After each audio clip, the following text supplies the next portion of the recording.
হালাল খাবার ভক্ষণ করবে, কিন্তু সুদের টাকা খায়, ঘুষের টাকা খায়, পরের সম্পদ হরণ করে খায়, এমন মানুষের সমাজের মধ্যে অভাব নাই। 2 নাম্বার খাসিয়ত হইল ওই ব্যক্তি কখনো এতিমের সম্পদ হরণ করে নিবে না, কখনো এতিমের সম্পদ দখল করবে না। এমন অনেক ছেলেরা আছে যারা তাদের মা বাবা মারা যাওয়ার পরে তারা এদের বোনের সম্পদ নির্দিষ্ট ভাবে বুঝিয়ে দেয় নাই। এমন অনেক মানুষ আছে যাদের ভাইটা মারা যাওয়ার পরে তারা তাদের ভাতিজাদেরকে সম্পদ বুঝিয়ে দেয় নাই। এমন অনেক মানুষ আছে। নবী আমার এই আয়াতে কারিমার উপর আলেম উলামাগণ মুফাসসির কেরামগণ বলতেছে তারা কোনোদিন পরের হক মানে এতিমের হক মাইরা খাবে না। এটা 2 নাম্বার খাসিয়ত। আল্লাহকে যারা ভয় করবে তারা কোনোদিন নামাজ ছাড়বে না, এটা হলো 3 নাম্বার খাসিয়ত। আল্লাহকে যারা ভয় করবে তারা কোনোদিন নামাজ ছাড়বে না। 4 নাম্বার, যারা আল্লাহকে ভয় করবে তারা কোনোদিন দুনিয়ার জমিনের মধ্যে পরের সম্পদের প্রতি লোভ করবে না, লালসা করবে না, এটা হলো 4 নাম্বার খাসিয়ত। আর 5 নাম্বার খাসিয়ত, যারা আল্লাহকে ভয় করবে তারা মরণের কথা স্মরণ করে করে কান্না করবে। এই 5টা কথাকে প্রখ্যাত রাইসুল মুফাসসিরিন হযরতে আব্দুল্লাহ ইবনে আব্বাস রাদিয়াল্লাহু তাআলা আনহু এই 5টা কথার উপর একটা হাদিস বর্ণনা করেছেন। তিনি বলেন দুনিয়ার জমিনের মধ্য থেকে কবরের মধ্যে যাওয়ার জন্য কিছু মানুষ যখন প্রস্তুতি গ্রহণ করবে, ওই মানুষগুলা প্রস্তুতি গ্রহণ কইরা যদি তাদের মাঝে এই 5টা কর্মকাণ্ড থাকে তাহলে মানুষগুলা কখনো দুনিয়ার জমিন থেকে কবরে যেয়ে শান্তি পাবে না। হযরত আব্দুল্লাহ ইবনে আব্বাস রাদিয়াল্লাহু তাআলা আনহু বলেন, ও জগতের মানুষ, ও দুনিয়ার মানুষের দলেরা শুনে রাখো, দুনিয়ার জমিন থেকে যখন এই মানুষগুলা কবরে যাবে তাহলে কবরে যাওয়ার আগে আমার আল্লাহ তাআলার ফেরেশতা আজরাইলের সম্মুখীন হওয়া লাগবে। এবার আপনারা আলিপুরের মানুষ বলেন আমাদের সবার মরণ আছে না নাই? আলিপুরের কত মানুষ মারা যায়, মারা যাওয়ার সময় ভয়ে বিছানার মধ্যে প্রস্রাব করে দেয়, পায়খানা করে দেয়। আলিপুরের কত মানুষ মারা যায়, মানুষটা মারা যাওয়ার সময় জিহ্বায় কামড় দিয়ে মারা যায়। কত মানুষ হোমনা টানার মারা যায়, মারা যাওয়ার সময় নাকি মুখে দিয়ে রক্ত বাইর হয়। কত মানুষ মারা যায়, ওই মানুষটার চোখটা উল্টে যায়। একটা বারো তো মসজিদের হুজুরকে জিজ্ঞাসা করলা না, হুজুর মানুষগুলা কেন এত কষ্ট পেয়ে আঘাত পেয়ে মারা যায়? শোনো, যদি তোমার মাঝে পরের সম্পদের প্রতি লোভ থাকে, কখনো এতিমের সম্পদ তুমি দখল করে থাকো, এতিমের সম্পদ হরণ করে থাকো, সুদের টাকা ঘুষের টাকা পরের হক মাইরা দিয়া খায়া থাকো, নামাজকে যদি তুমি তোমার জীবনের সঙ্গী না বানাও, আর মরণের কথা স্মরণ করে করে যদি তুমি কান্না না করো, তাহলে মরার সময় এমন কষ্ট পেয়ে তুমি মারা যায়। মনোযোগ দেন, আমি বয়ানের মধ্যে প্রারম্ভিকার মধ্যে খুতবার মধ্যে কোনো আয়াত এবং হাদিসে কারিমা তেলাওয়াত করি নাই, কারণ আজকের মাহফিলের জন্য আমি একটা আয়াতে কারিমা নির্ধারণ করেছি যেন আপনাদেরকে একটু বোঝানো যায়, যেন মানুষকে একটা আয়াতে কারিমার উপর আমল আখলাকের বিষয়গুলা শিখানো যায়, আল্লাহ তাআলার ভয়ের বিষয়টা শিখানো যায়। শুধু আপনারা নয়, পর্দার অন্তরালে যেই মা বোনেরা শুনছেন, আপনারা মা বোনের একটু মনোযোগ দিয়ে বয়ানটা শোনার চেষ্টা করবেন।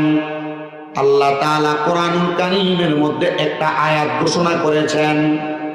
আল্লাহ বলেন, বিসমিল্লাহির রাহমানির রাহিম, ইয়া আইয়ুহাল্লাযীনা আমানু তাকুল্লাহা ওয়াল তানজুর নাফসুম মা কদ্দামাত লিগাদিন ওয়াত্তাকুল্লাহা ইন্নাল্লাহা খাবীরুম বিমা তা'মালুন। আল্লাহ রাব্বুল আলামিন বলেন, ইয়া আইয়ুহাল্লাযীনা আমানু, হে ঈমানদারেরা, ইত্তাকুল্লাহ, তোমরা আল্লাহকে ভয় করো। এই আয়াতে কারিমার পরবর্তী অংশের পূর্ববর্তী ইত্তাকুল্লাহ শব্দটার তাফসীর আমি তাফসীরে জালালাইন শরীফের মধ্যে দেখেছি। আল্লামা জালালউদ্দিন সুয়ুতী রাহমাতুল্লাহ আলাইহি এবং আল্লামা জালালউদ্দিন মুহল্লী রাহমাতুল্লাহ আলাইহি এবং তাফসিরে নুরুল ইরফানের মধ্যে হযরতে আহমদ ইয়ার খান নঈমী রাহমাতুল্লাহ আলাইহি এই আয়াতের ইত্তাকুল্লাহ শব্দটা এই একটা শব্দের তিনভাবে তাফসির করেন নাই, একইভাবে তাফসির করেছেন। বলেছেন ইত্তাকুল্লাহ, আল্লাহকে যে কোনো মানুষ ভয় করবে, এই আল্লাহকে ভয় করা মানুষগুলার মাঝে পাঁচটা খাসিয়ত থাকবে। জবান বন্ধ নাই, আপনারা বলেন যারা আল্লাহকে ভয় করবে তাদের মাঝে খাসিয়ত থাকবে পাঁচটা। করে বলেন কয়টা? পাঁচটা খাসিয়ত থাকবে। এর মধ্যে এক নাম্বার, আল্লাহকে যারা ভয় করবে এই আয়াতের কারিমার উপরে ভিত্তি করে ওই মানুষের উপর যে ভয়টা থাকবে, আল্লাহ পাক রব্বুল আলামিনকে ভয় করা বান্দার মধ্যে যে খাসিয়তটা থাকবে, এক নাম্বার খাসিয়ত হইল বান্দা হালাল খাবার ভক্ষণ করবে। এক নাম্বার খাসিয়ত হইল বান্দা হালাল খাবার ভক্ষণ করবে। কিন্তু লক্ষ্য করলে দেখা যায় আমাদের সমাজের মধ্যে অনেক টুপিওয়ালা, দাড়িওয়ালা, পাঞ্জাবিওয়ালা নামাজও পড়ে, সুদের টাকা খায়, হারাম টাকা খায়। আপনারা বলেন আলিপুর এলাকায় এমন একটা ভালো মানুষও নাই? কথাটার মায়ের কাছে পড়ে গেছেন। নামাজও পড়ে, টুপিও মাথায় দেয়, মুখে দাড়িও আছে, সুদের টাকা খায়, এমন লোক নাই? আছে।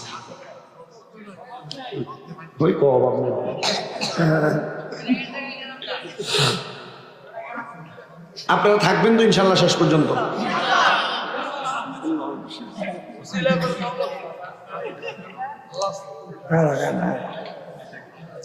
এই মাদ্রাসার ছেলেরা না, এই যেটা শুইছে, যেটা শুইছে এটা একটু উড়াইয়া মাদ্রাসার দিকে লয়ে যাও, একজন একজন করে লয়ে যাও মাদ্রাসার দিকে।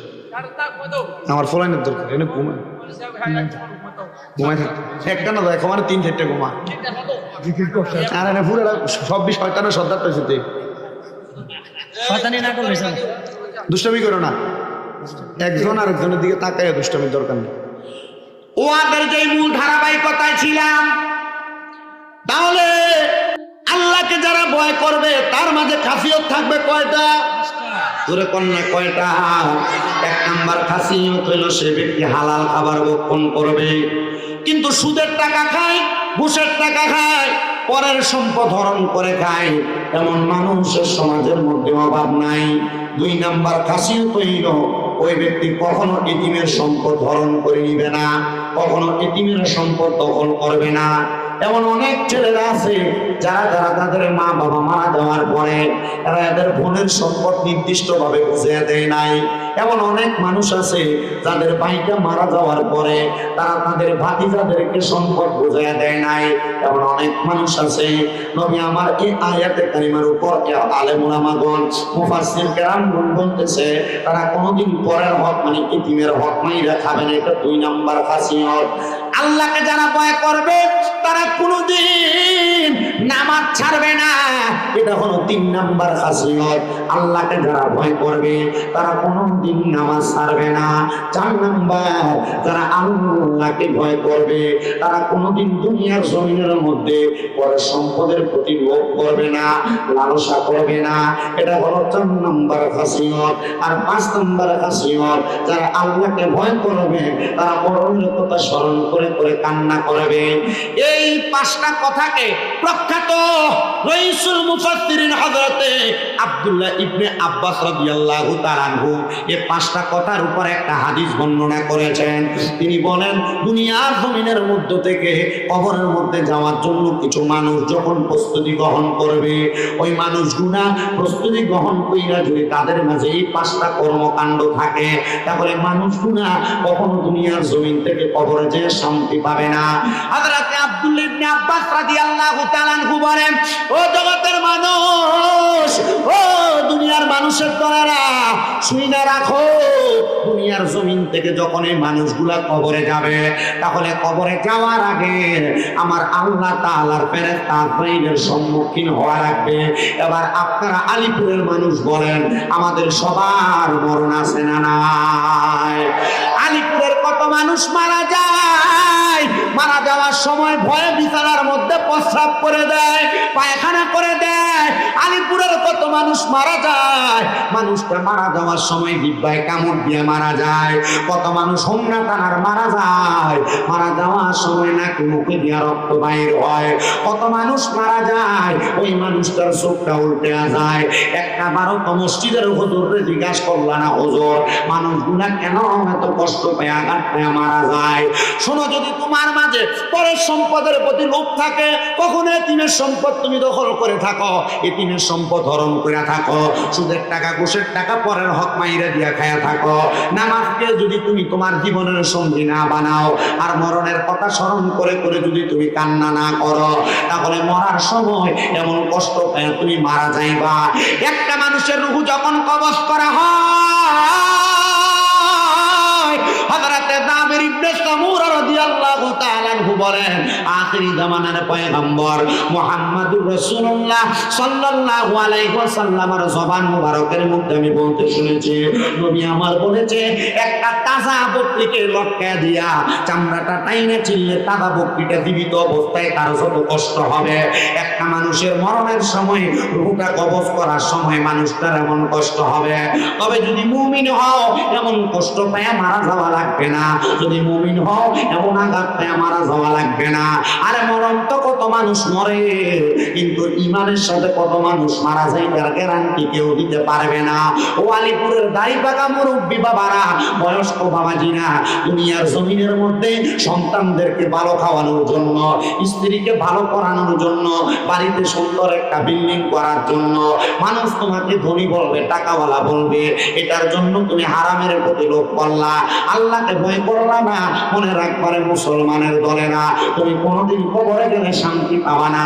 যে সন্তানকে ভালো খাওয়ানোর জন্য তুমি হারাম খাইলা, যখন হাসরের ময়দানে তোমার সন্তানের কাছে যাইবা, আমি আব্বার একটা নেক দিয়ে তুমি সহযোগিতা করো, সন্তান তুমি আব্বার দিকে ফিরে তাকাবে না। যে স্ত্রীর জন্য তুমি হারাম খাইলা, ওই স্ত্রী তোমাকে একটা নেক আমল দিয়ে সহযোগিতা করবে না, তাহলে কেন তুমি হারামটা খাইলা? এখন তো বেড়া মানুষ হারাম খায় না, বাড়ি বাড়ি বেরিয়ে সুদের ব্যবসা করে, আপনারা কোন আছে না নাই? মুসলমান ইমামদারেরা কবির মনোযোগ দিবেন, অন্তরের কানটা লাগে শুনবেন, পর্দার অন্তরালের মা বোনেরা যারা এমন হারাম ব্যবসার সাথে সম্পৃক্ত, আল্লাহর রাস্তে এমন হারাম ব্যবসাকে আপনারা ছেড়ে দেন। সুদের টাকা ঘুষের টাকা দিয়ে আপনি যত আনন্দ আয়েশ করেন না কেন, কোনোদিন আপনি দুনিয়ার জমিনের মধ্যে শান্তি পাবেন না, কবরে গেলেও শান্তি পাবেন না, আখিরাতের মধ্যে আপনি শান্তি পাবেন না। বলো হুজুর কেমনে কেমনে কেমনে? নবীর একটা হাদিস শরীফ আমি পড়লাম, আল্লাহর হাবিব সাল্লাল্লাহু আলাইহি সাল্লাম বলতেছে, কাল ময়দানে মাশরে এমন হারামখোর ব্যক্তিদেরকে কবরে যাওয়ার পরে যখন তাদেরকে 3000 বছর সর্বনিম্ন আগুনের মধ্যে জ্বালানো হবে, একদিন দুই দিন না, 3000 বছর জাহান্নামের আগুনের মধ্যে জ্বালানো হবে। জাহান্নামের আগুনের রংটা হবে লাল, ওই লাল আগুনের মধ্যে 1000 বছর জ্বালানোর পরে তখন জাহান্নামের আগুনের রংটা বানানো হবে সাদা। এবার আরো 1000 বছর যখন জাহান্নামের আগুনটা জ্বালাইব, জাহান্নামের আগুনটার রং হয়ে যাইব কালা। আরো 1000 বছর জ্বালাইয়া 3000 বছর যখন শেষ হয়ে যাবে, একজন জাহান্নামী মানুষটাকে যখন এবার নির্দিষ্ট একটা জায়গায় রাখা হবে, ওই জায়গাটার নাম হলো মুস্তাশতাহা। ওই মুস্তাশতাহা নামক জায়গার মধ্যে জাহান্নামে দাঁড় করায় দিবে। বান্দা দাঁড়ায় থাকবে আর বলবে, ফেরেশতারা পানির বড় পিপাসা, আমি বান্দা থাকতে পারতেছি না, আমার একটু পানির ব্যবস্থা করে দাও। তখন ওই হারামখোর বান্দাটারে পানির ব্যবস্থা করে দিবে। লোহার গরম উত্তপ্ত একটা গ্লাস দিয়ে দেওয়া হবে, ওই লোহার উত্তপ্ত গরম গ্লাসটা কিন্তু এমন গরম হবে, দেখবেন আপনারা যখন কামারের দোকানের মধ্যে যান, যখন কামারের দোকানের মধ্যে একটা দাওয়ের আচারকে ঢুকানোর জন্য কুরাত দেওয়া হয়, দেখবেন আচারটা আগুনের মতো কয়লার মতো লাল হয়ে যায়, তখন ওই উত্তপ্ত লোহার গরম গ্লাসটা লাল হয়ে থাকবে। আপনাকে পানি কেমন পানি দেওয়া হবে? ও আলিপুরের বয়স বয়স্ক বাবারা, পর্দার অন্তরালের মা বোনেরা একটু মনোযোগ দিয়ে শুনবেন। ওই পানিগুলা হইল অন্যান্য জাহান্নামীদেরকে জাহান্নামের আগুনে পুরাইয়া শরীর থেকে যেই রক্তগুলা পুষগুলা মাটির মধ্যে পড়বে, ওই রক্ত পুষগুলা গরম উত্তপ্ত ওই পেয়ালার মধ্যে পানির পাত্রের মধ্যে নেওয়া হবে। আর বলবে, রে বান্দানি তুই পানি পান কর। না না, দুনিয়াতে তো একটা গ্লাসের মধ্যে একটা মশা পড়লে আমি পানিটা খাইতাম না, মশা সহ পানিটা পালাইয়া আমি গ্লাসটা ভালো করে ধুইয়া তারপরে পানি পান করতাম। কেমনে রে এই পানি আমি পান করব? শুধু এই জায়গার মধ্যে না, হযরত আব্দুল হক মুহাদ্দিস দেহলভী রাহমাতুল্লাহ আলাইহি এই হাদিসের ব্যাখ্যা করতে যে বলেন, যখন এই গরম উত্তপ্ত পানি সেই বান্দা পান করবে, বান্দা পান করলে বান্দার পেটের নাড়িভুড়িগুলা বান্দার পায়খানার রাস্তা দিয়ে নিচের দিকে পড়তে থাকবে। আফসোস আফসোস আফসোস, দুনিয়ার জমিনে এমন হারাম খাবার খাইয়া কবরে গেল আরাম পাইবা না, আরাম পাইবা না। আমরা জানি শুকরের গোশত খাওয়াকে হালাল না হারাম? আস্তে কইতে হালাল না হারাম? খোদার কসম, গরুর গোশত খাওয়া হারাম, খাসির গোশত খাওয়া হারাম, মুরগির গোশত খাওয়া হারাম। যদি এই সবগুলা গোশত সুদের টাকা দিয়ে কিনে,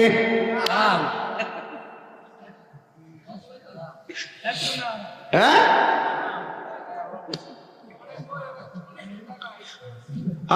অনেক মহিলারা গোপনে সুদ লাগায়, এটাই কইতেছি। আপনার কষ্ট হইব? বেরিয়ে সুদের টাকা দিয়ে 1 বছর পরে 1 লাখ টাকায় সুদ নেয়, বছর শেষে 30,000। এ 30,000 টাকা দিয়ে এক জোড়া জিনিস বানায়। কি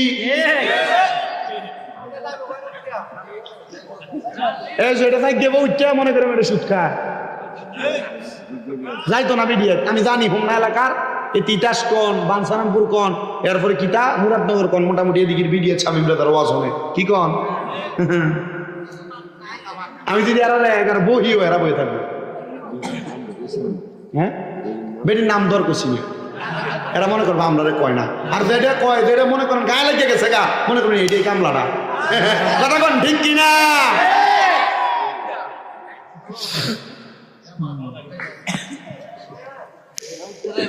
না ভাই তো না, যাইতো না, অভ্যাস থাকবো। তো যেই কথা বলতেছিলাম, ও আলিপুরের বাবারা, সুদের টাকা ঘুষের টাকা দিয়ে গরুর গোশত কিনা খাইলে এটা হারাম। সুদের টাকা ঘুষের টাকা দিয়া যদি মুরগির গোশত কিনা খাই এটা হারাম। সুদের টাকা ঘুষের টাকা দিয়া খাসির গোশত কিনা খাইলেও হারাম। এজন্য সাবধানতা অবলম্বন করা লাগবে। অন্ধকার কবরে গেলে এই হারাম খোরগুলারে ফানি দিত না, ফানি দিত না। যে খানাটা দিব এই খানাটার নাম হইল তিনাতুল খাবাল। এই তিনাতুল খাবাল হইলে অন্য জাহান্নামীরা রক্ত আর পুষ, এগুলো আপনি খাইতে পারবেন না, এগুলো আপনি খাইতে পারবেন না। আর এদেরকে বড় কষ্ট দিয়ে মারা হবে। ইয়া রাসূলুল্লাহ, ইয়া হাবিবাল্লাহ, নবী গো, আপনার কাছে জানতে চাই, এমন কষ্ট পায় তো আপনার উম্মত মারা যাইতে চায় না। আমার নবী কয়, উম্মত যদি তোমরা কষ্ট পায় আমার না যাইতে পাও, এমন ভাবে জীবন সাজাও। আল্লাহ কেমনে? আল্লাহর নবী রাহমাতুল লিল আলামিন নবী জানায়া দেয়, আল্লাহরে যদি ভয় করে ওই ব্যক্তির মাঝে 5টা বালা কাফিয়ত থাকবে। 1 নাম্বার বালা কাফিয়ত হইল যখন মসজিদের মধ্যে হাইয়া আলাস সালাহ বলে বান্দারে ডাক দিবে, বান্দা দৌড়ায় দৌড়াইয়া বিন্দা পাইলে সে একটা সাপ যেমন ভাবে গর্ত থেকে সাপুরিয়ার কাছে বাইরে হয়ে আসে, বান্দা মসজিদে হাইয়া আলাস সালাহ বললে এমন সাপের মতো মসজিদের মধ্যে দিয়ে ঢুকে যাবে। তুমি বলেন সুবহানাল্লাহ। মুমিন বান্দার মাঝে ভালো একটা খাসিয়ত। 2 নম্বর খাসিয়ত, মুমিন বান্দা ভালো মৃত্যুবরণকারী বান্দা যদি দুনিয়াতে ভালোভাবে মুমিনের মতো মরতে চায়, ওই বান্দার আরেকটা খাসিয়ত হবে, বান্দা কখনো পরের সম্পদের প্রতি লোভ করবে না। 3 নম্বর খাসিয়ত, বান্দা যখন চলবে, বান্দা চলার পথে তার কদমে কদমে অহংকার দেখাইবে না। আমরা সমাজে অনেক অহংকারী ব্যক্তি আছে, হুট করে টাকার মালিক হয়ে গেছে গা, এখন তার পাওয়ার মাটিতে লাগে না, মানুষের সালাম দিতে তার কষ্ট হয়। এবার এমন বাদাইম্য আছে না?